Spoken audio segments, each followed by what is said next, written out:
शास्त्रों ने यह निष्कर्ष निकाला कि वेदांत श्रवण के पूर्व श्रोता को, जिज्ञासु को अनुबंध चतुष्टय संपन्न होना चाहिए और उसी अनुबंध चतुष्टय के अंतर्गत साधन चतुष्टय आए। अधिकारी च विषयः संबंधश्च प्रयोजनम शास्त्रारंभम फलम प्राहुः अनुबंध चतुष्टयम्। उसके उपरांत अधिकारी का वर्णन करते हुए कहा कि अधिकारी जो है वो कैसा होना चाहिए, बड़े विस्तार से बताया।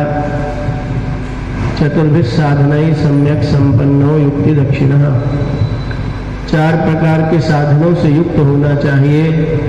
वो 4 प्रकार के साधनों में हमने पहले साधन का विचार किया, इहामुत्रार्थ फल भोग विराग, अर्थात वैराग्य वान जो साधक है वही उस वेदांत के सार को अपने हृदय में उतार सकता है, अन्यथा इसका जो गूढ़ार्थ है वो हृदयंगम नहीं होता। दूसरा साधन बताया, इहामुत्रार्थ फल भोग विरागा। इस संसार में जितने भी भौतिक पदार्थ हैं, जितने भी भोग्य पदार्थ हैं, उन सभी वस्तुओं से के भोगने पर मिलने वाले सुख की इच्छा को भोगने की इच्छा समाप्त हो जाना। इतना ही नहीं, मरणोपरांत वैकुंठ आदि लोक में, स्वर्ग आदि लोक में इंद्रादि सिंहासन तक के पद की भी इच्छा समाप्त हो जाना। इस लोक और परलोक में जितने भी सुख साधन हैं उन सबको भोगने की इच्छा का समाप्त हो जाना ही इहामुत्रार्थ फल भोग विरागा। और तीसरा बताया था शम दमादि षट संपत्ति। शम दमादि षट संपत्ति में 6 प्रकार की संपत्तियां बताई गई। पहला शम, फिर दम, फिर तितिक्षा, फिर उपरति, फिर श्रद्धा और फिर समाधान। उस पे हमने शम, दम, तितिक्षा, उपरति इन 4 विषयों को अच्छी प्रकार से समझने का प्रयत्न किया। पहले भी हमने समझा उपरति का अभिप्राय क्या है, तो कहा उपरमति उपरमयति कर्माणि इति उपरमति। जो मनुष्य को कर्मों से ऊपर उठा दे,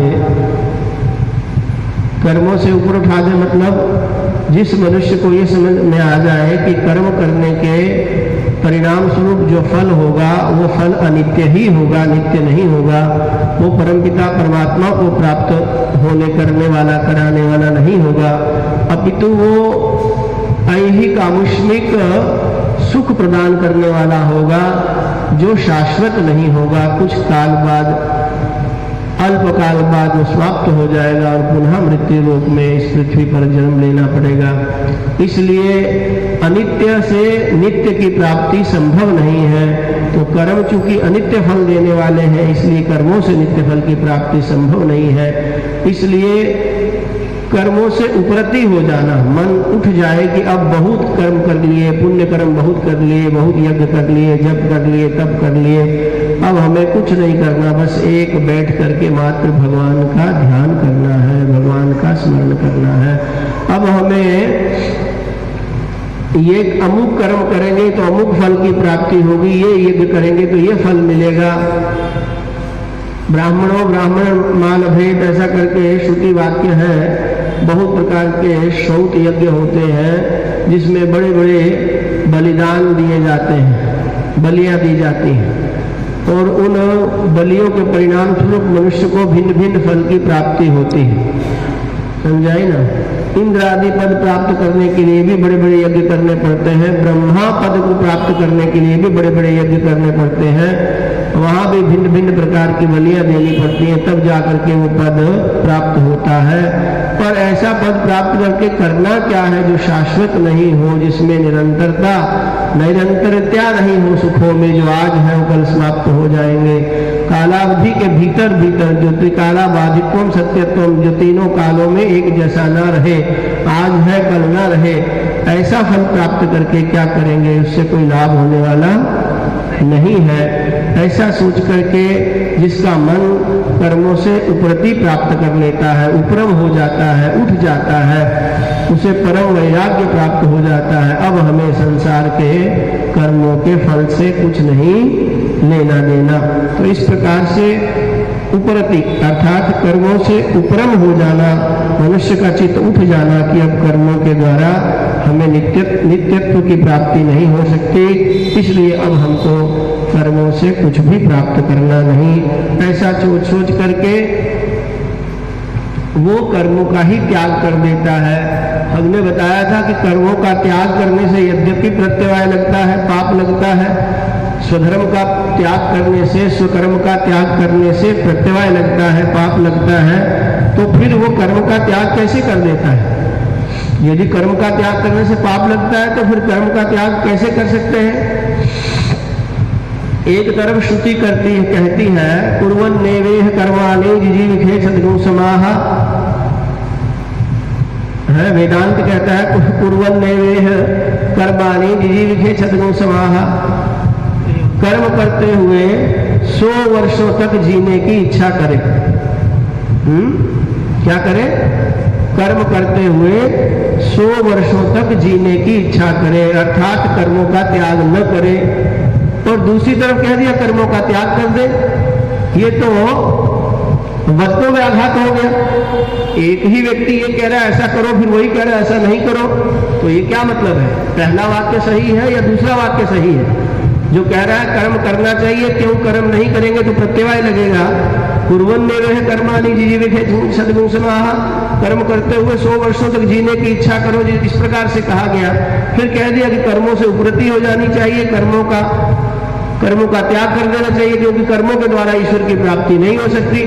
तो ये तो दोनों वाक्य परस्पर विरोधाभास हो गए। आगे ही उपनिषद ने कहा, जहां ये कहा गया कुर्वन् नैवेह कर्माणि जिजीविषे सद्गुण समाह, वहां पर वो ये कहते हैं कि जो कर्म करने वाला है अंधन तमः प्रविशन्ति, अंधन तमः प्रविशन्ति नहीं, अन्य वाक्य है कुर्वन् नैवेह कर्माणि, उसके बाद में कर्मों की प्रशंसा, कर्मों को लेकर के अंधन तमः प्रविशन्ति जे अविद्या उपासते ततो अभिप्राय ये है कि अंधन तमः प्रविशन्ति जे अविद्या उपासते ततो भूयते तमो जो विद्याया गुणता। जो अविद्या की उपासना करता है वो तो अंधनतम नरक में जाता है, बड़े घोर भयंकर नरक में जाता है।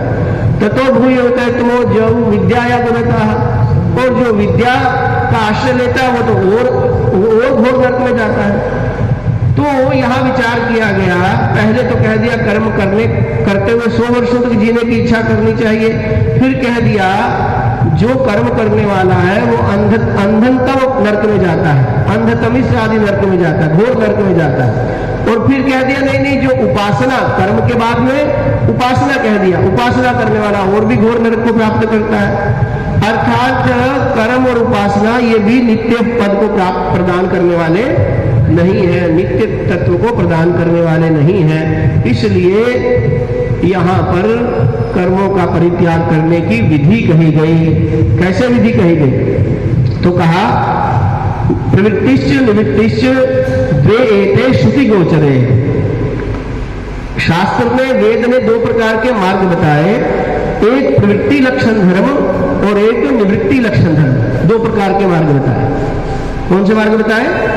प्रवृत्ति लक्षण धर्म और निवृत्ति लक्षण धर्म। ये 2 प्रकार के वेद ने मार्ग बताए,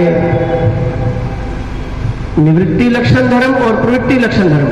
प्रवृत्ति लक्षण धर्म क्या है? प्रवृत्त होना, अर्थात कुछ वस्तु प्राप्त करने के लिए प्रवेश करना। जैसे विद्यालय में विद्या अध्ययन करना तो क्या कहेंगे? कहाँ जाना पड़ता है? विद्यालय जाना पड़ता है। तो ज्ञानार्थ क्या करना है? प्रवेश करना है। ज्ञान की प्राप्ति के लिए क्या करना है? विद्यालय जाना है। कुछ वस्तु को प्राप्त करने की इच्छा है तो उसके लिए प्रवृत्त होना पड़ेगा, वो कार्य करना पड़ेगा। आपको अमुक अमुक फल की इच्छा है तो जो जो कार्य करने से उस फल की प्राप्ति होती है उस कर्म में प्रवृत्त होना पड़ेगा, वो काम करना पड़ेगा। तो भिन्न भिन्न वस्तुओं की प्राप्ति के लिए भिन्न भिन्न प्रकार के जो कर्म किए जाते हैं वो प्रवृत्ति लक्षण धर्म है। ऐसा कर्म करेंगे तो ये फल प्राप्त होगा, ऐसा पुण्य करने पर स्वर्ग मिलेगा, ऐसा पुण्य करने पर इंद्र का पद मिलेगा, ऐसा यज्ञ करने पर ब्रह्मा का पद मिलेगा। तो ये हो गया प्रवृत्ति लक्षण धर्म है। हनुमान जी को बुलाना, ये चढ़ाओ तो ये फल मिलेगा, ये चढ़ाएंगे तो ये फल मिलेगा, क्या हो गया? ये हो गया प्रवृत्ति लक्षण धर्म। फलाना व्रत करोगे तो ये पुण्य होगा, फलाना व्रत करोगे तो ये पुण्य होगा, ये क्या हो गया? पुण्य प्राप्ति की इच्छा से किए जाने वाले कर्म। तो ये हो गया प्रवृत्ति लक्षण धर्म। क्या हो गया? प्रवृत्ति लक्षण धर्म अर्थात प्रवृत्त होना, वस्तु के प्राप्ति हेतु जो साधनभूत जो कर्म है उन कर्मों को करने में प्रवृत्त होना। जैसे हमें 10वीं क्लास पास करनी है, पीएचडी करनी है तो हमें पढ़ाई में प्रवृत्त होना पड़ेगा, है?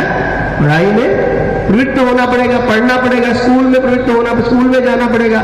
हमें धनार्जन करना तो किसी व्यवसाय में प्रवृत्त होना पड़ेगा, व्यवसाय करना पड़ेगा। तो जैसे जैसा फल चाहिए तत्तद फल देने योग्य जो कर्म है, आश्रयभूत जो कर्म है, उन कर्मों का अवलंबन करना पड़ेगा। इसे कहते हैं प्रवृत्ति लक्षण धर्म। समझा गया? प्राप्त करने की इच्छा से किसी वस्तु में, किसी साधन में, साधना में प्रवेश करना, फल की प्राप्ति की इच्छा से भिन्न भिन्न प्रकार के कर्मों में, साधना में प्रवृत्त होना, इसे कहते हैं प्रवृत्ति लक्षण धर्म। और दूसरा है निवृत्ति लक्षण धर्म। है क्या है?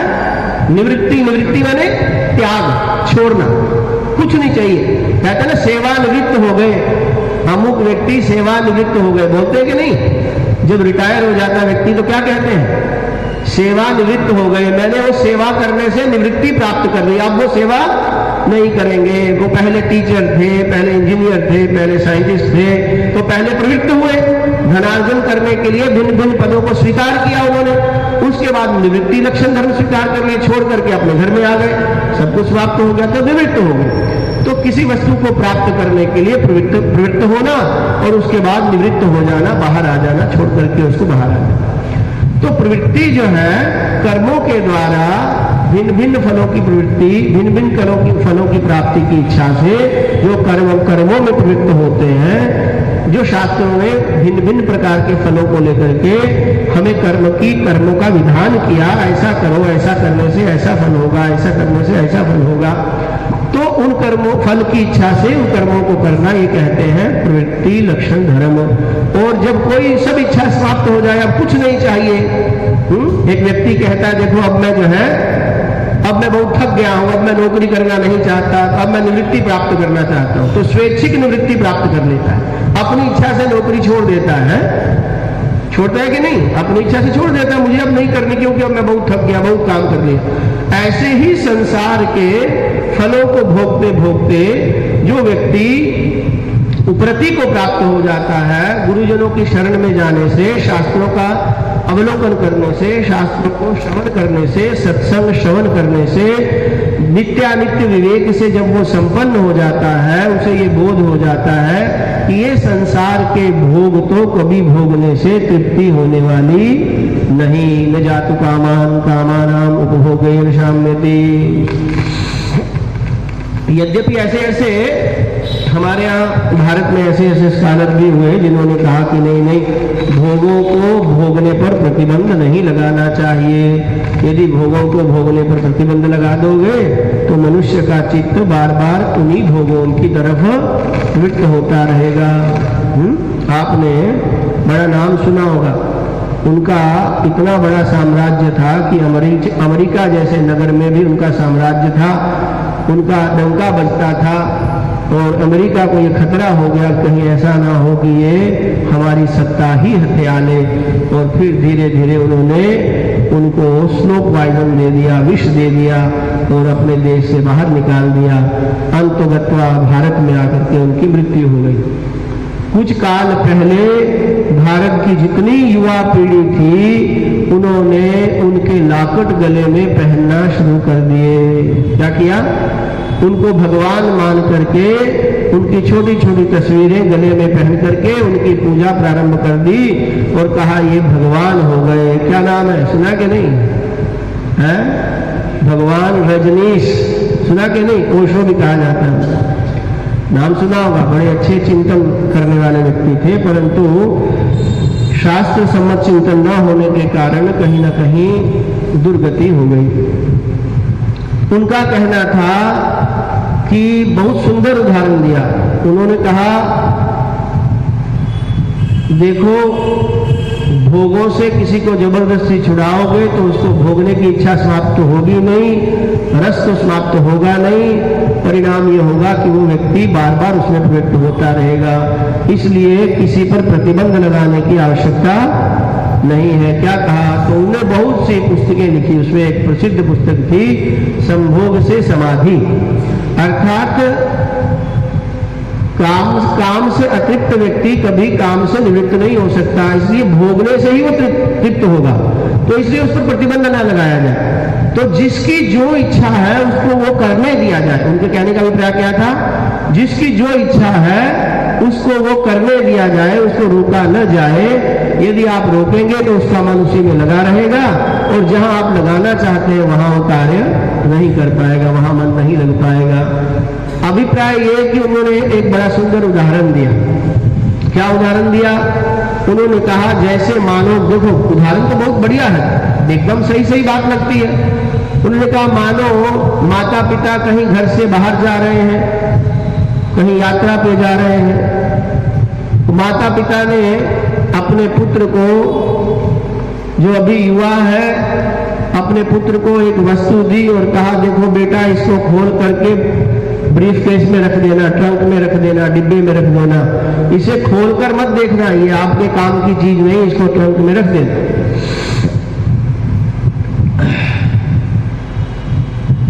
तो कहा माता पिता के जाने के बाद बच्चे के मन में सबसे पहले यही इच्छा होगी कि आखिर इसमें है क्या,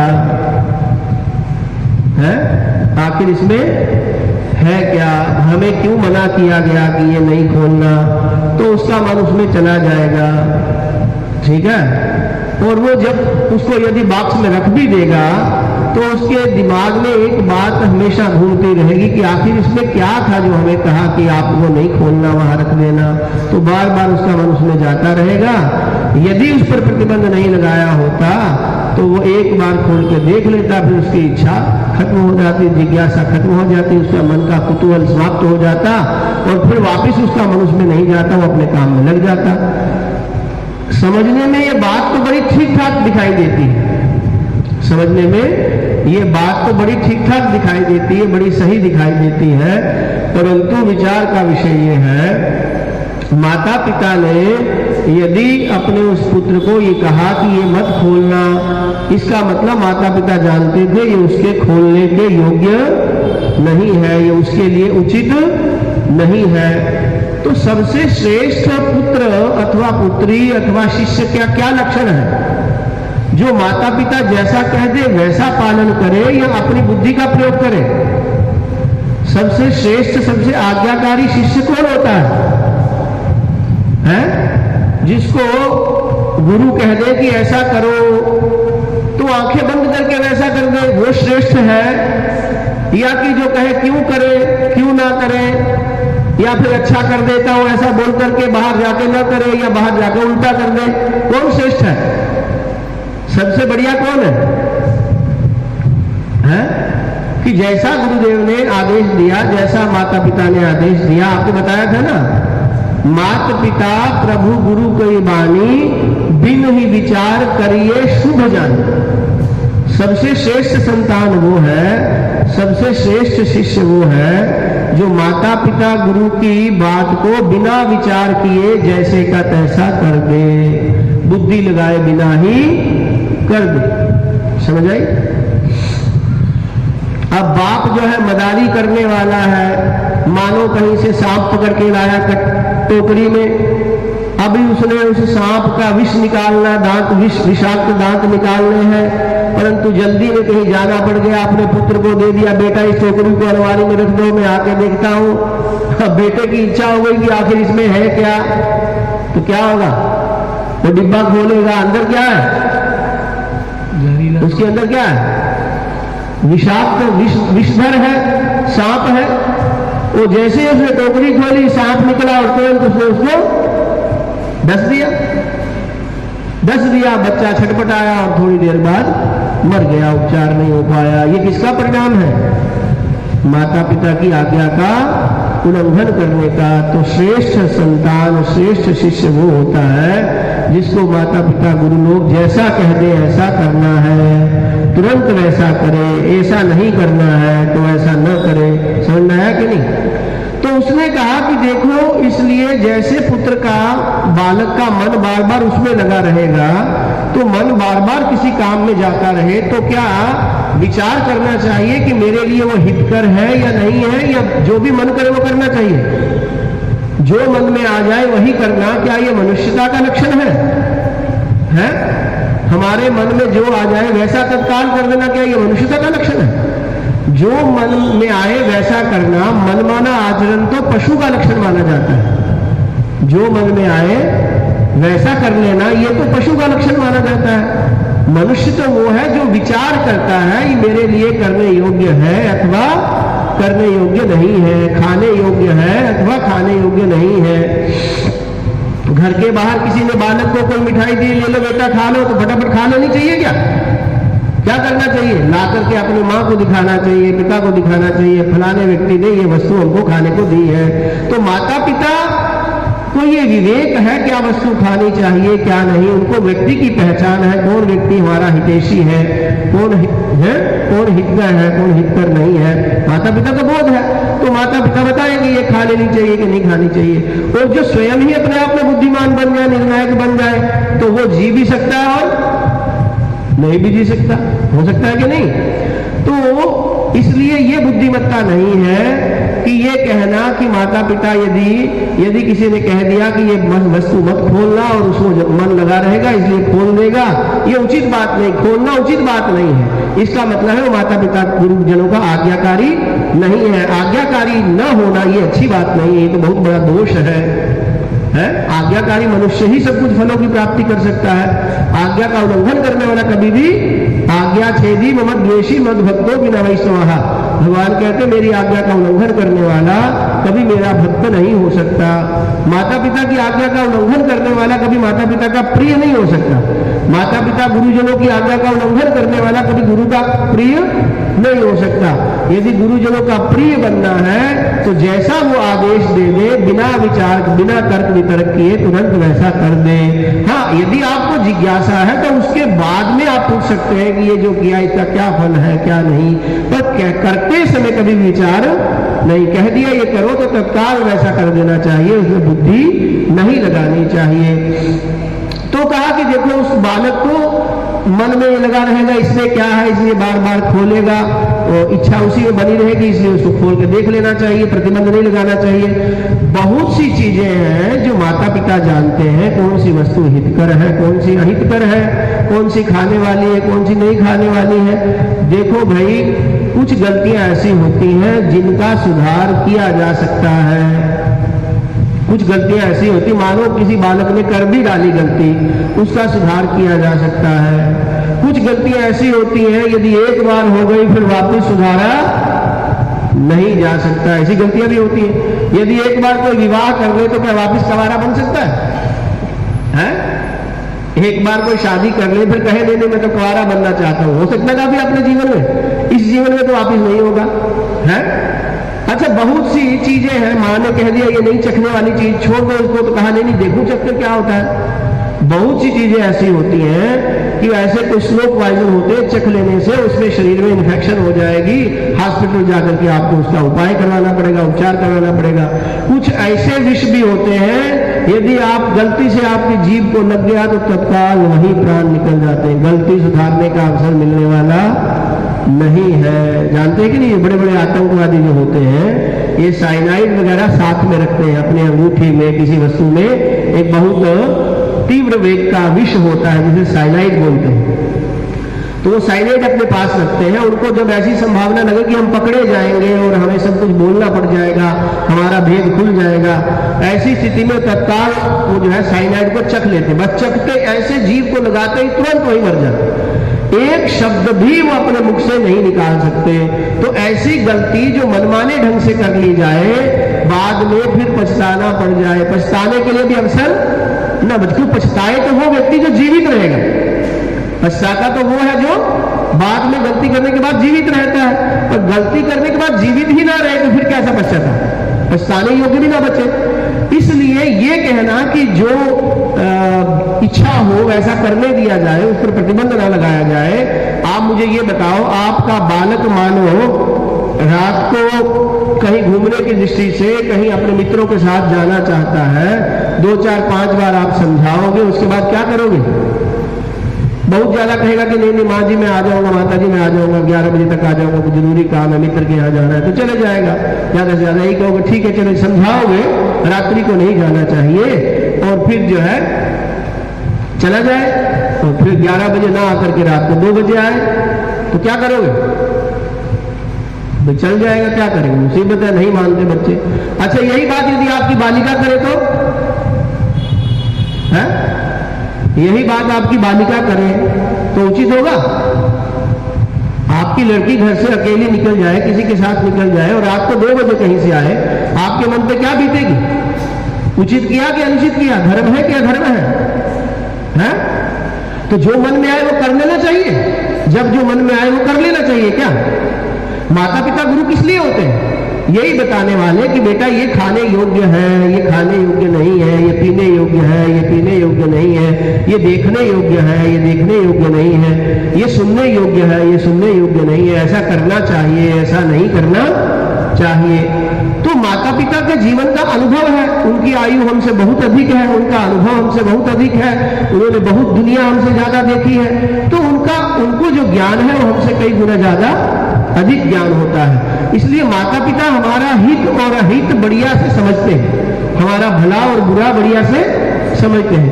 यद्यपि बालक की बुद्धि अल्प होने के कारण उसे उस समय लगता है कि हमारे माता पिता हमारे साथ अच्छा नहीं कर रहे हैं, हम पर प्रतिबंध लगा रहे हैं, हमको रोक रहे हैं, परंतु वास्तव में वो प्रतिबंध उसके कल्याण की ही दृष्टि से होता है, उस पर जो रोक टोक है उसकी कल्याण की दृष्टि से ही होता है। इसलिए बिन ही विचार करिए शुभ जानी, मात पिता प्रभु गुरु कोई बानी, बिन ही विचार करिए शुभ जानी।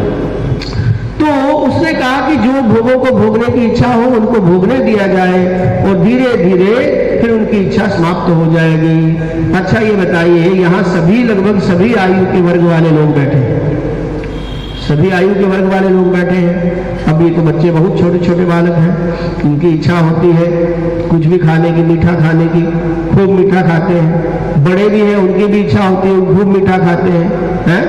अच्छा बालक है तो उनका शरीर स्वस्थ है, बड़े लोग हैं हो सकता शरीर भी अस्वस्थ ना हो, कहीं किसी को शुगर का रोग हो, किसी को बीपी का रोग हो, किसी अन्य कोई रोग हो।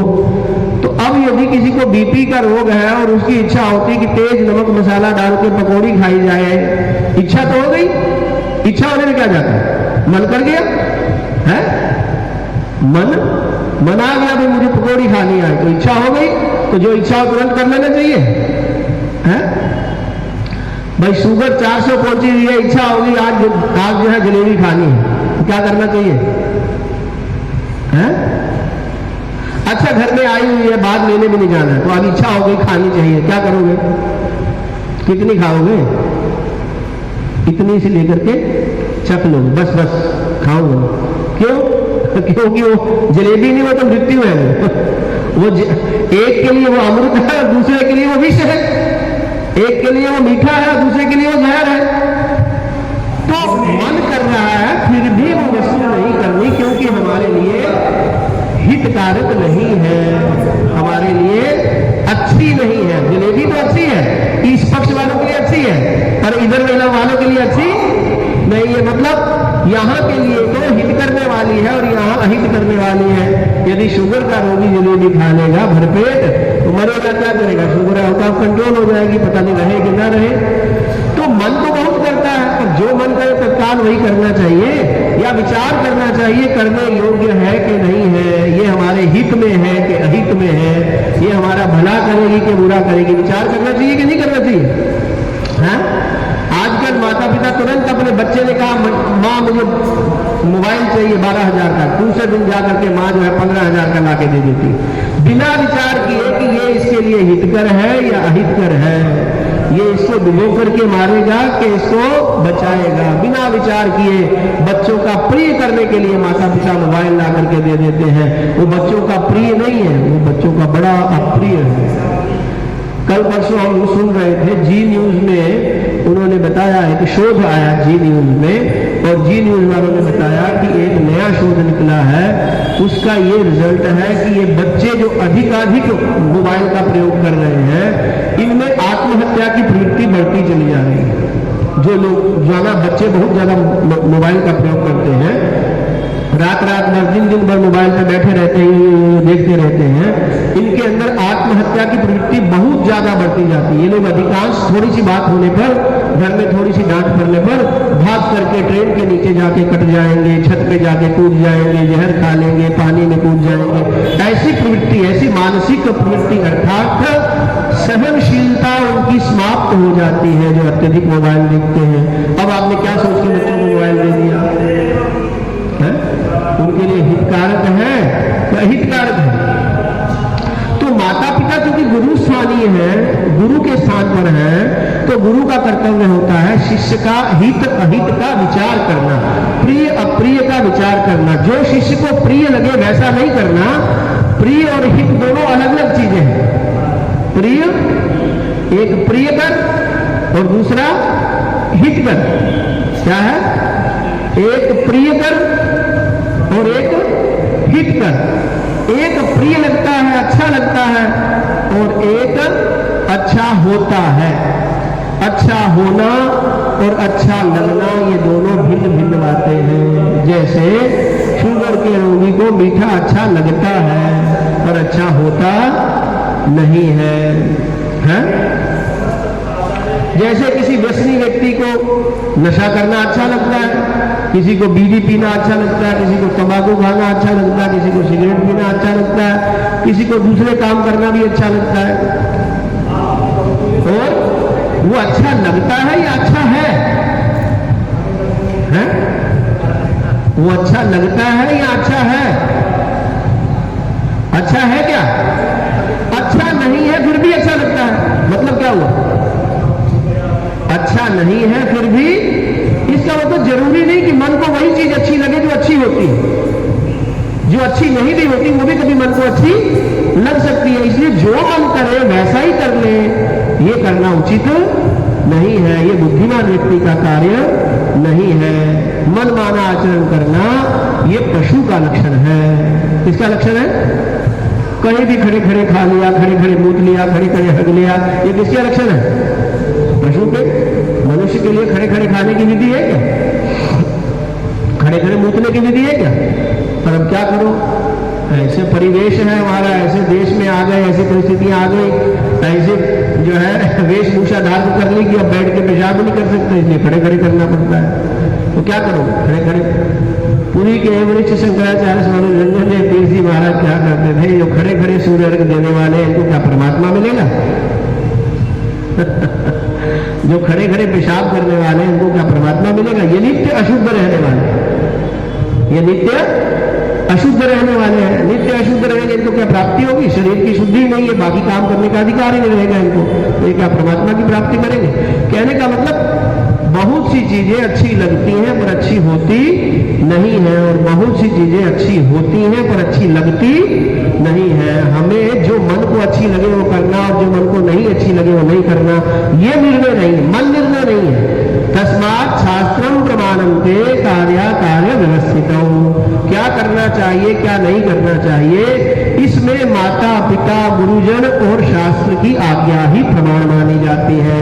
माता पिता जैसा कहे ऐसा करो तो वैसा कर लो, वो कहे ये खा लो तो खा लो, वो कहे ये पी लो तो पी लो, वो कहे ये देख लो तो देख लो, वो मना कर दे तो वो कार्य मत करे। समझ आई? पर ओशो कहते हैं कि नहीं नहीं, किसी को रोकना नहीं चाहिए, जिसके मन में जो आए वही करने दो, धीरे धीरे उसकी इच्छा अपने आप तृप्त हो जाएगी, समाप्त हो जाएगी। बताओ, बचपन से लेकर आज तक हम रसगुल्ला खा रहे हैं, रसगुल्ले खाने की इच्छा समाप्त हो गई क्या है? जलेबी बचपन से खा रहे हैं, अब क्या जलेबी खाने की इच्छा समाप्त हो गई? बहुत जलेबी खाई, एक जगह शादी में जाकर 2 किलो जलेबी खा ली, शर्त लगा करके 200 रसगुल्ला खा लिए, तो 200 रसगुल्ला खाने से क्या रसगुल्ला खाने की इच्छा समाप्त हो जाएगी? है? बचपन से लेकर आज तक जो चीजें अच्छी लगती हैं वो खाते चले आ रहे हैं, पर आज तक उन वस्तुओं से कभी मन भरा नहीं। कभी मन ने ये नहीं सोचा कि अब बहुत खा लिया, अब इनकी जरूरत नहीं, अब इनको छोड़ देना चाहिए। ऐसा कभी होता है क्या? ऐसा कभी नहीं होता। इसलिए शास्त्र का एक सिद्धांतिक वाक्य ही ओशो के सिद्धांत की टाए टाए फिस कर देता है। न जातु कामान कामानाम भोगे न शाम्यते, भोगों को भोगने से, भोगों को भोगने की इच्छा कभी समाप्त नहीं होती। क्या कहा? भोगों को भोगने से, भोगों को भोगने की इच्छा कभी समाप्त नहीं होती। जैसे एक तरफ तो अग्नि को कम करना चाहते हैं, शांत करना चाहते हैं, और दूसरी तरफ अग्नि में घी डाले जाए, तो अग्नि में घी डालने से अग्नि समाप्त हो जाएगी क्या? तो जो मन करे वैसा करते जाने से मन शांत हो जाएगा क्या? मन विमुख हो जाएगा, मन निवृत्त हो जाएगा? है? कभी किसी का हुआ हो तो बताओ, कोई एक व्यक्ति भी ऐसा हो जो कहे नहीं मैंने ये बहुत कर लिया, मेरी इच्छा नहीं, समाप्त हो गया, कभी हुआ? इसलिए जो मन करे वैसा करना ये पशु का लक्षण है। इसलिए शास्त्रों में भगवान को कहना पड़ा, तस्मात् शास्त्रम प्रमाणन्ते कार्याकार्य व्यवस्थितो। जब भी करने ना करने को लेकर के प्रश्न उत्पन्न हो तो तत्काल शास्त्र की शरण में, माता पिता की शरण में, गुरु की शरण में चला जाना चाहिए। उनको पूछना चाहिए ये काम करने योग्य है कि नहीं, मेरी इच्छा हो रही है ऐसा कर लूं, ऐसा देख लूं, ऐसा खा लूं, ऐसा पी लूं, ऐसा सुन लूं, इत्यादि इत्यादि जो भी कार्य हम करते हैं। तो कुछ भी मन में इच्छा हो तत्काल पूछना चाहिए, ऐसा करना चाहिए कि नहीं करना चाहिए। समझ आई? ये एक विवेकी पुरुष के लक्षण है, बुद्धिमान पुरुष के लक्षण है। और मूर्ख आदमी क्या करता है? बुद्धिमान आदमी करने के पहले विचार करता है, मूर्ख आदमी क्या करता है? करने के बाद विचार करता है। हमारे यहाँ बहुत से, यहाँ नहीं, यहाँ तो बड़े अच्छे समझदार बच्चे हैं, कई जगह बाहर बच्चे जो है पहले ये काम करने के बाद में करें, गुरु जी ये करने के नहीं करते, कर दिया फिर पूछ दो करने के नहीं करते। अरे जब कर ही दिया तो अब क्या पूछो करने के नहीं करते? करने के पहले पूछना चाहिए। है? गुरु जी ने 10 किलो लौकी लाई, कहा भाई 3 बच्चे टोटल, पहले तो 25 बच्चे थे तो 10 किलो लौकी बन जाती थी, अब 3 ही लोग बचे। 10 किलो लौकी ले आई, कौन रोज रोज जाएगा? एक बच्चे को बोला देखो भैया लौकी काट दो, उसने 10 किलो लौकी काट दी। कहा पहले भी 10 किलो काटते थे, अब भी 10 किलो काट दी। तो गुरु जी ने कहा अरे मूर्खानंद, पहले पूछ लिया होता, पहले 25 लोग थे इसलिए 10 किलो लगती थी, अब हम 3 ही लोग हैं, 10 किलो लौकी थोड़ी लगेगी। कहा गुरु जी मैंने सोचा जैसे पहले काटते थे अब भी काट दे। तो जितनी जिसकी बुद्धि होती है उतना ही तो काम करेगा, वो उतनी समझ है उतना ही काम करेगा। तो नुकसान करने की अपेक्षा बुद्धिमान व्यक्ति के लक्षण ये होते हैं कि करने के पहले पूछ ले क्या करना, कैसे करना, कितना करना, कैसे नहीं करना इत्यादि। समझ आई कि नहीं? इसलिए उसमें मन प्रमाण नहीं है, करने न करने को लेकर के व्यक्ति का मन प्रमाण नहीं है। जो मन करे वैसा कर ले ऐसा नहीं, अपितु शास्त्र माता पिता गुरु जैसा कहे वैसा करना चाहिए। तो इसलिए शास्त्र बताते हैं कि प्रवृत्ति निवृत्ति वे एते श्रुति गोचरे हैं। प्रवृत्ति लक्षण धर्म और निवृत्ति लक्षण धर्म 2 प्रकार के लक्षण हैं। एक प्रवृत्ति लक्षण धर्म, मैंने प्रवेश करना, वस्तु की तत्त भोगों को प्राप्त करने के लिए तत्त कर्मों को करना, ये प्रवृत्ति लक्षण धर्म है। अब सब कुछ करके भोगों को भोग करके इच्छा समाप्त हो गई, अब वैराग्य हो गया, अब कुछ भी करना शेष नहीं है, देख लिया संसार में जो कुछ भी है, कुछ भी इसमें सुख नहीं है, अब खाली भगवान की शरण में जाना चाहिए। तो कहा फिर सब कुछ छोड़ करके क्या करें, भगवान का भजन करना चाहिए। जब ऐसी प्रवृत्ति आ जाए तो कहा समझ लो वो निवृत्ति लक्षण धर्म का अधिकारी बन गया।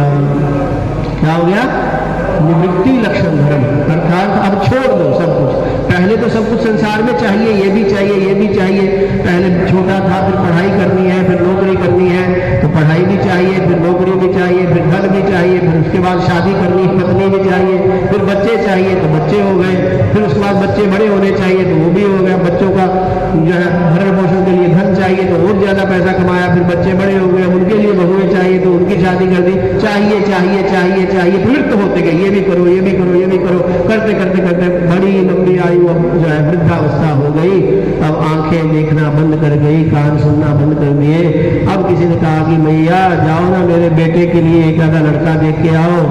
बस अब मेरी इच्छा समाप्त हो गई, अब मेरी इच्छा बहुत कर लिया संसार में, अब इन कामों से कोई सुख मिलने वाला, बहुत करके देख लिया, इसमें कुछ सार नहीं है, कुछ भी नहीं मिला है, ये तो कोयले की दलाली में मुंह काला है। तो जितना भी करो इसमें कुछ मिलने वाला नहीं। संसार में आबाल वृद्ध बालक से लेकर के वृद्धावस्था तक हमने अपना पूरा जीवन संसार के विषय भोगों में लगा दिया, संसार के पदार्थों को प्राप्त करने में लगा दिया, और अंत गत्वा समझ में यही आया कि इसमें कोई सुख नहीं है।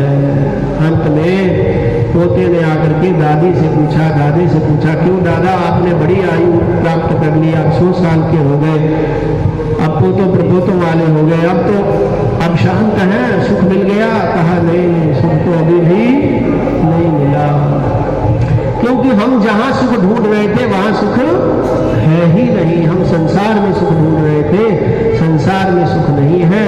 ये जब समझ में आ गया तो सुख कहाँ है, वहां से सुख की प्राप्ति के लिए सब कुछ छोड़ देना, संसार को छोड़ देना, ये निवृत्ति लक्षण धर्म है। तो कहा प्रवृत्ति करने से मनुष्य बंधनों में बंधता है, और निवृत्ति लक्षण धर्म से मनुष्य सब बंधनों से मुक्त हो जाता है। इसलिए उपरति उपरयति कर्माणि इति उपरति, कर्मों से मन का उपरत हो जाना, इसी का नाम उपरति है। इसी उपरति को दूसरे शब्दों में कहते हैं संन्यास। क्या बोलते हैं?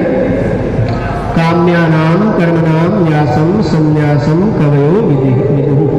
काम्यानाम कर्मणाम न्यासम, काम्य कर्मों का त्याग कर देना। जब ये समझ में आ गया कि कामनाएं तो नित्य नूतन बढ़ती जाती है, कामनाएं पूरी होने से भी मनुष्य को कभी सुख मिलता नहीं, क्योंकि रोज नई नई कामना उत्पन्न होती जाती है और नए नए विषयों में सुख दिखाई देता है। इसलिए कामनाओं को भोगने से सुख नहीं मिलता, अंततः इन सबके त्याग में ही सुख है।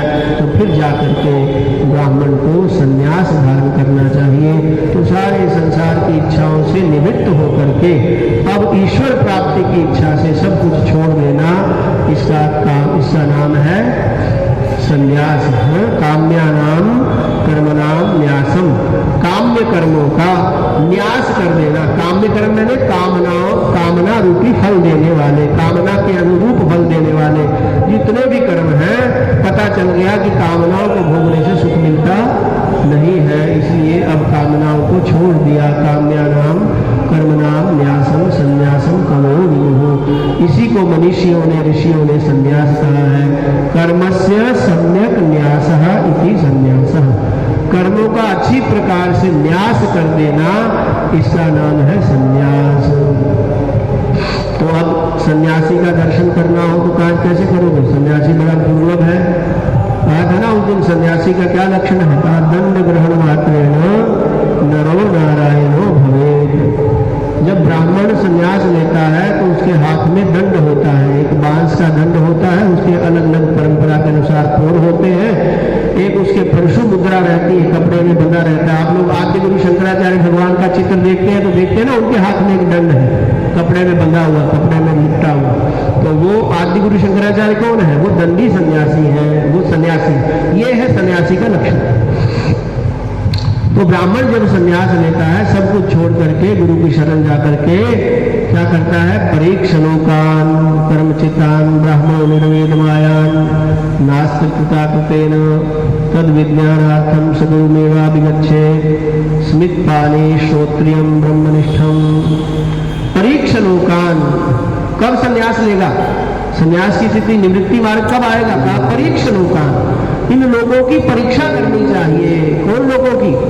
ये भूलोक है, भूरलोक है, महालोक है, जनालोक है, तपालोक है, ये जितने भी लोक हैं जिन जिन में भोगों के द्वारा सुख की प्राप्ति होती है, इन सभी लोगों की परीक्षा करनी चाहिए कि इनमें क्या है, कौन सी दिव्य वस्तु है। तो पता करके जब ये ज्ञान हो जाए कि इन लोगों में मिलने वाला सुख शाश्वत नहीं है, कुछ काल के बाद ये सुख समाप्त हो जाते हैं, फिर यहाँ से धक्का पड़ता है, फिर मृत्यु लोक में आकर के जन्म को प्राप्त करना पड़ता है।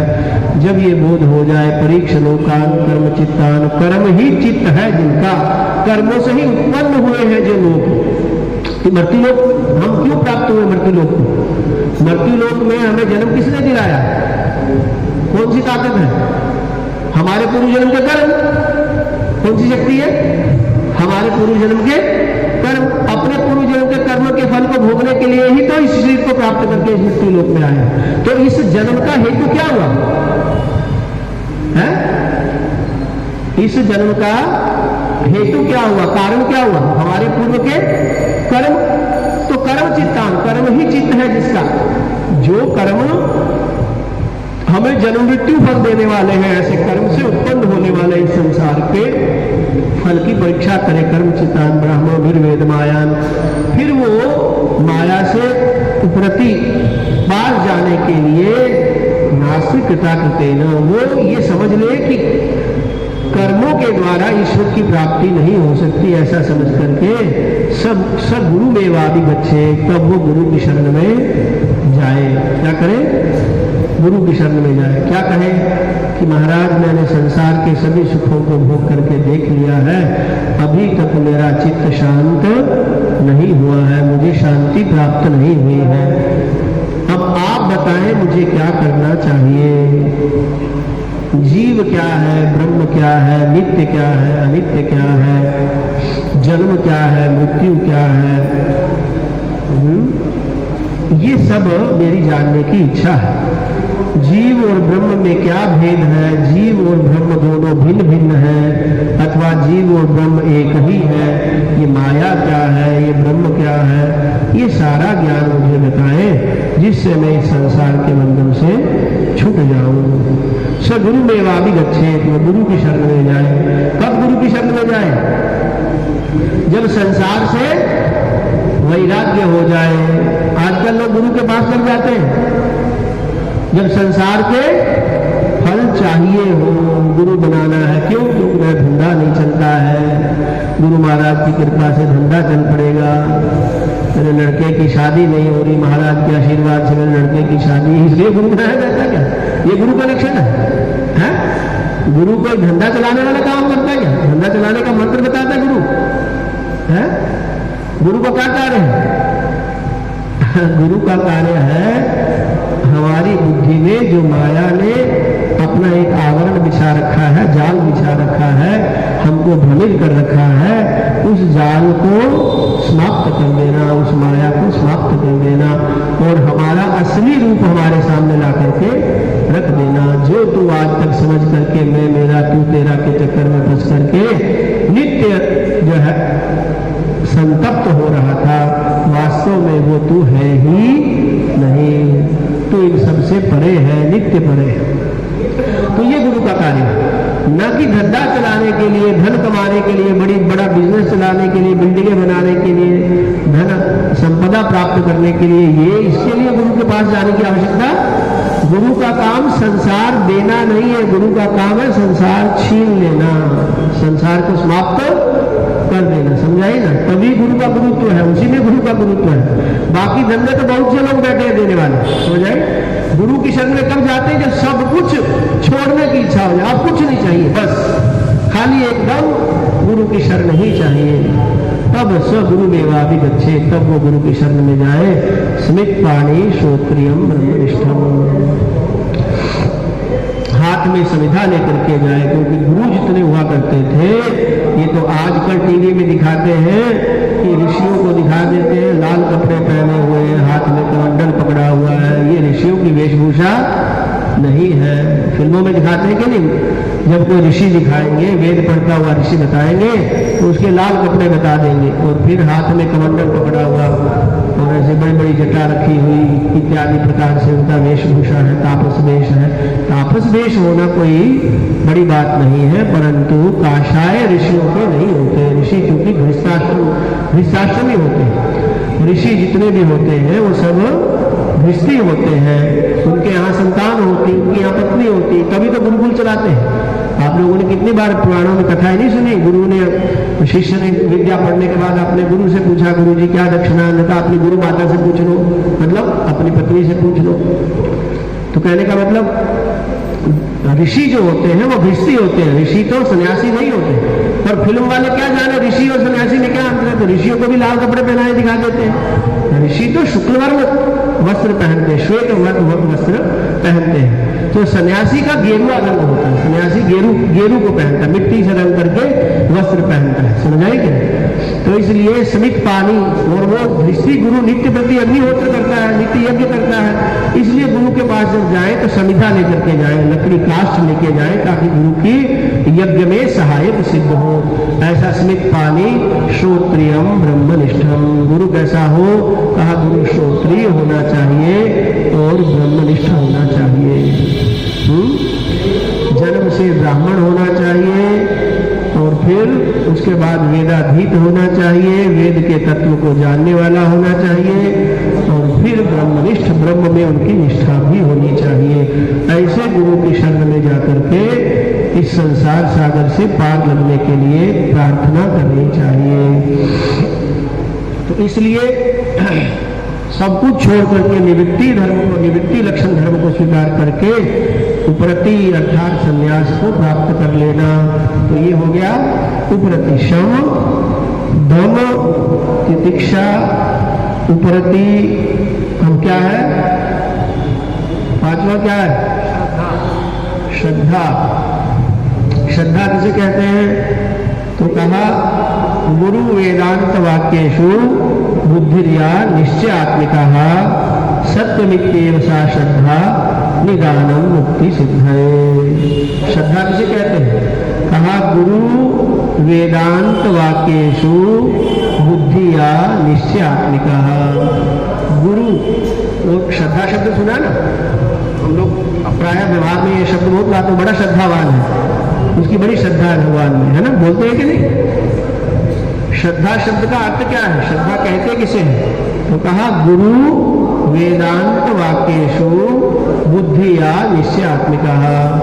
गुरु में और वेद के वाक्य में, वेदांत के वाक्य में, गुरु में, गुरु के वाक्य में और वेद के वाक्य में बुद्धिया निश्चयात्मिका, निश्चयात्मिक बुद्धि हो जाना कि इनका वाक्य कदाचित हमारे लिए अहितकर नहीं हो सकता। गुरुजनों का वाक्य हमारे लिए कभी अकल्याणकारी नहीं हो सकता, हमारे लिए हानिकारक नहीं हो सकता। ऐसा जिसको विश्वास हो जाता है गुरु वेदांत वाक्येषु बुद्धिया निश्चयात्मिका, निश्चयात्मिक बुद्धि जिसको उत्पन्न हो जाती है कि गुरु के वाक्य में कभी कोई संदेह नहीं किया जा सकता, वेद के वाक्य में कदाचित संदेह नहीं किया जा सकता। क्यों? क्योंकि ये हमेशा अपने शिष्य का, अपने भक्त का, अपने शरणापन्न का कल्याण ही करते हैं। गुरु कभी किसी का अहित नहीं कर सकता। ऐसा दृढ़ निश्चय हो जाना, गुरु और वेदांत के वाक्य में दृढ़ निश्चय हो जाना कि इनका वाक्य कभी हमारे लिए अहितकर नहीं हो सकता, इसी का नाम है श्रद्धा। कहा क्या, सत्यमित्येव सा श्रद्धा, सत्यम इति एव, ये सत्य ही है। गुरु का वाक्य कभी मिथ्या हो ही नहीं सकता, झूठा हो ही नहीं सकता। वेद का वाक्य कभी झूठा हो ही नहीं सकता। इसी को ग्रंथ साहिब में कहा गया, वेद कतैब कहो मत झूठे, झूठा जो न विचारे। वेद कतैब कहो मत झूठे, वेद को कदाचित झूठा नहीं कहना चाहिए। झूठा कौन है? जो इन पर विचार नहीं करता, जो वेद के मंत्रों पे, वेद के वाक्यों पे विचार नहीं करता, वो झूठा है। वेद कदाचित झूठा नहीं हो सकता। गुरु और वेदांत के वाक्य में निश्चयात्मिक विश्वास हो जाना, इसी का नाम है श्रद्धा। यहां तक भी शास्त्रों ने कहा कि भवानी शंकरौ वंदे श्रद्धा विश्वास रूपिणौ, याभ्याम विना न पश्यन्ति सिद्धा स्वान्तस्थमीश्वरम्। भवानी शंकरौ वंदे, कहा हम भवानी भगवती और भगवान शंकर की वंदना करते हैं। क्या करते हैं? हम भगवती, भवानी, पार्वती और भगवान शंकर की वंदना करते हैं। भवानी शंकरौ वंदे, हम भवानी और शंकर की वंदना करते हैं।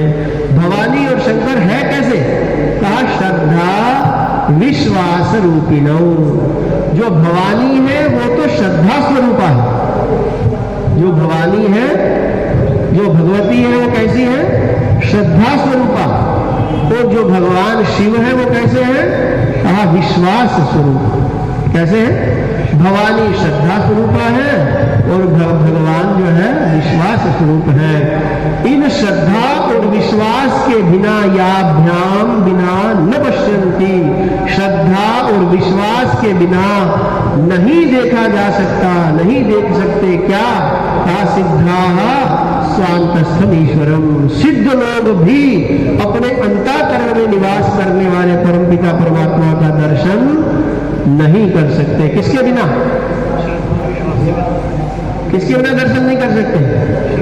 श्रद्धा और विश्वास के बिना बड़े बड़े सिद्ध योगी भी अपने भीतर रहने वाले परमात्मा का भी दर्शन नहीं कर सकते। परमात्मा तो बड़ी दूर की बात है।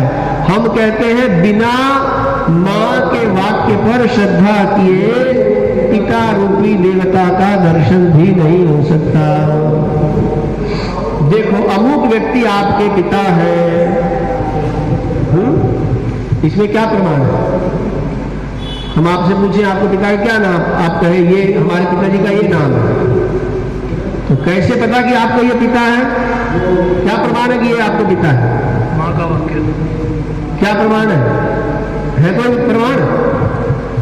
कैसे सिद्ध करोगे कि ये हमारे पिता है? कैसे सिद्ध करोगे कि ये व्यक्ति हमारे पिता है? माता पर श्रद्धा होने पर श्रद्धा पूर्वक माता से पूछेंगे, माता जी हमारे पिता का क्या नाम है, वो कैसे हैं, वो कहाँ है? तो माँ बताएगी ये आपके पिता है, यहाँ रहते हैं, ऐसे हैं, या उनसे मिलाएगी या उनका दर्शन कराएगी। माता ने बताया ये तेरे पिता है, तभी तुम्हें पता चला ये हमारे पिता है। यदि माता के वाक्य में श्रद्धा नहीं होती या माता के वाक्य पे विश्वास नहीं होता तो पिता का दर्शन होता क्या है? यदि माता के वाक्य में श्रद्धा और विश्वास नहीं होती तो क्या पिता का दर्शन होता है? बिना मां के वाक्य में श्रद्धा किए और विश्वास किए हमें अपने पिता का भी दर्शन नहीं हो सकता। तो फिर परम पिता परमात्मा का दर्शन कैसे होगा? ये तो पिता होगा, परम पिता का दर्शन कैसे होगा? वहां कौन सी मां है? तो वहां श्रुति रूपा माता है। कौन सी माता है? श्रुति, मेरे शास्त्र, वेद। वेद कहते हैं भगवान है, ऐसे है, यहाँ रहते हैं, ऐसे प्राप्त होते हैं। तो वेद ने भगवान के लक्षण बताए, वेद ने प्राप्त करने के साधन बताए। तो वेद को यदि हमारी वेद में श्रद्धा नहीं होगी, यदि वेद के वाक्यों में विश्वास नहीं होगा, ये वेद ने जो कुछ कहा, ये सत्य कहा, ये कौन बताएगा? गुरु बताएगा। कौन बताएगा? वेद हम अपने आप को पढ़ नहीं सकते। वेद पढ़ने के लिए क्या करना पड़ेगा? गुरु की शरण में जाना पड़ेगा। तो पहले गुरु में श्रद्धा करनी पड़ेगी, पहले गुरु में श्रद्धा करनी पड़ेगी, गुरु के वाक्य पे विश्वास करना पड़ेगा, तब जाकर के वेद प्राप्त होगा।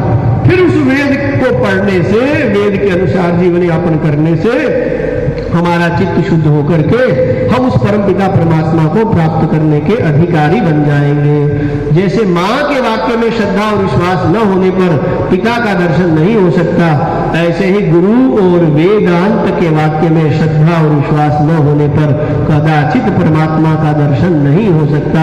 यद्यपि वो हमारे भीतर ही रहते हैं, यद्यपि वो परमात्मा सबके हृदय में निवास करता है, तथापि हम उसका दर्शन नहीं कर सकते। इसके लिए सबसे पहले आवश्यक है श्रद्धा और विश्वास। समझाई? तो पहले श्रद्धा, बाद में विश्वास। इसीलिए गीता में भी भगवान को कहना पड़ा श्रद्धावान लभते ज्ञानम। ज्ञान की प्राप्ति किसको होती है? श्रद्धावान को। तो जिसके हृदय में श्रद्धा होती है, श्रद्धा क्या है? क्या श्रद्धा? श्रद्धा क्या है? गुरु और वेदांत के वाक्य में विश्वास, इसी का नाम श्रद्धा। अभी लंबे समय से यही तो बोल रहे थे, एकाएक देख रहे थे। गुरु और वेदांत के वाक्य में विश्वास होना, इसी का नाम है श्रद्धा। तो शास्त्र, भगवान कहते हैं श्रद्धावान लभते ज्ञानम। ज्ञान की प्राप्ति किसे होती है? जो श्रद्धावान होता है। श्रद्धावान का मतलब क्या हुआ है? गुरु के वाक्य में और वेद के वाक्य में विश्वास हो जाना कि ये जो कहते हैं ये नित्य ही सत्य है, ये कभी झूठा नहीं हो सकता। इसका नाम है श्रद्धा। समझाई कि नहीं? इसलिए भगवान ने कहा श्रद्धावान लभते ज्ञानम। कहा मात्र श्रद्धा से ही ज्ञान की प्राप्ति नहीं होती है, फिर तत्पर संयत इंद्रिया, फिर तत्परता भी चाहिए। निरंतर जो गुरु ने बताया, फिर निरंतर उसमें घोटा लगाना, उसको फिर रगड़ते रहना, उसमें उसको आत्मसात करना। जो गुरु ने, जो वेद ने बता दिया, फिर निरंतर उसका मनन करना, श्रवण करना, मनन करना, फिर निध्यासन करना। फिर ये सब काम कैसे होगा? संयत इंद्रिया, अपनी इंद्रियों को संयमित करके। जैसे पढ़ाई करना बड़ा कठिन होता है, मन नहीं लगता है। वेद के मंत्र याद करना बड़ा कठिन होता है, याद नहीं होता है। पर क्या करना पड़ता है? मन को मारना पड़ता है, मन को समझाना पड़ता है, जबरदस्ती बिठाना पड़ता है। मन नहीं करता फिर भी मन को, क्योंकि इसके किए बिना हमारा कल्याण होने वाला नहीं है। गुरु जी ने कहा है वेद के बिना परमात्मा की प्राप्ति नहीं हो सकती, इसलिए मन नहीं करता, मन नहीं लगता, इच्छा नहीं होती, अच्छा नहीं लगता, फिर भी जबरदस्ती अपने मन को मार के उसको करना ही करना है। यदि मन के पीछे लग जाओगे, पढ़ाई छोड़ करके खेलना शुरू कर दोगे, टीवी देखना शुरू कर दोगे, मोबाइल में मन लगा दोगे, वही समय पढ़ाई का है, वही समय खेलने में गवा दिया, तो क्या होगा? परिणाम क्या होगा? जब परीक्षा होगी उस समय क्या होगा? हैं? फिर उस समय पृथ्वी गोल है। क्या दिखाया जाएगा? पृथ्वी गोल है, ये बताएंगे। अब घूमो इस गोल गोल में, और कुछ मिलने वाला समझ आई? इसलिए यदि मेहनत करेंगे तो फिर बड़ा फल मिलेगा। गुरु जी शाबाशी देंगे, आपके माता पिता प्रसन्न होंगे, आपके बंधु बांधव प्रसन्न होंगे, आपका टीवी में नाम आएगा, अखबार में नाम आएगा, हमारे बच्चे ने डिस्टिंक्शन ली है, बड़े दूर दूर तक लोग देखेंगे, सब लोग हमें जो है बड़ा शुभकामना प्रेषित करेंगे कि आपके बच्चे ने, माता पिता को प्रसन्न हो जाएंगे, माता पिता को भी गर्व होगा हम पर, हमें भी बड़ी प्रसन्नता होगी। और यदि खाली पृथ्वी गोल है, इसी का ज्ञान हुआ तो मुंह छुपा करके रहना पड़ेगा, क्योंकि हमारे साथ पढ़ने वाले सारे मित्र आगे चले गए, अब हमको पीछे मुंह छुपा करके बैठना पड़ेगा। छुपाना पड़ेगा कि नहीं? रोज शर्म आएगी, शर्म के मारे अब स्कूल कैसे जाएं, विद्यालय कैसे जाएं। हमारे साथ जो पढ़ते थे वो आगे चले गए, वो हमको रोज चिढ़ाएंगे, ले ले बेटे और मजे। कहते थे मोबाइल मत देख, ज्यादा समय मोबाइल में मत लगा, तुझे वही अच्छा लगता था, जो मन करता था वही करता था, ले लिया मजा। कहेंगे कि नहीं कहेंगे? तो रोज मरना पड़ेगा, रोज कष्ट होगा, रोज दुख होगा, रोज शर्मसार होना पड़ेगा। ये रोज रोज मरने की अपेक्षा जब गुरुदेव कहे इतना समय पढ़ाई में दो तो उतना समय पढ़ाई में दो। अच्छा, पूरा दिन पढ़ाई करते रहते कि खेलते भी हैं? पूरा दिन पढ़ाई करते रहते हैं कि खेलते भी हैं? पूरा दिन पढ़ाई? हाँ, खेलते कि नहीं? नहीं खेलते। खेलने का समय नहीं मिलता? मिलता है ना? खाने का समय मिलता कि नहीं? पीने का समय मिलता कि नहीं? सोने का समय मिलता कि नहीं? तो बाकी लोग क्या करते हैं? संसार के बाकी लोगों को क्या मिलता है? उनको भी यही मिलता भाई। जो पढ़ाई करने वाले उनको पढ़ना पड़ेगा, बाकी काम भी करने पड़ेंगे। जितना समय पढ़ाई को देना उतना पढ़ाई में देना पड़ेगा, जितना खेल में देना उतना खेल में देना पड़ेगा, जितना सोने को देना पड़ेगा उतना सोने को देना पड़ेगा। धन अर्जन करने वालों को भी जितना समय धन कमाने के देना पड़ेगा उतना उसमें देना पड़ेगा, बाकी खाने में भी देना पड़ेगा, सोने में भी देना पड़ेगा, खेलने में भी देना पड़ेगा। ये वो भी लोग जिसको भी कुछ फल चाहिए उसे उसके लिए तपस्या करनी पड़ेगी, त्याग करना पड़ेगा, कष्ट सहना पड़ेगा। बिना कष्ट सहे संसार में किसी को कोई सुख प्राप्त नहीं होता। श्री कृष्ण गोविंद हरे मुरारे, हे नारायण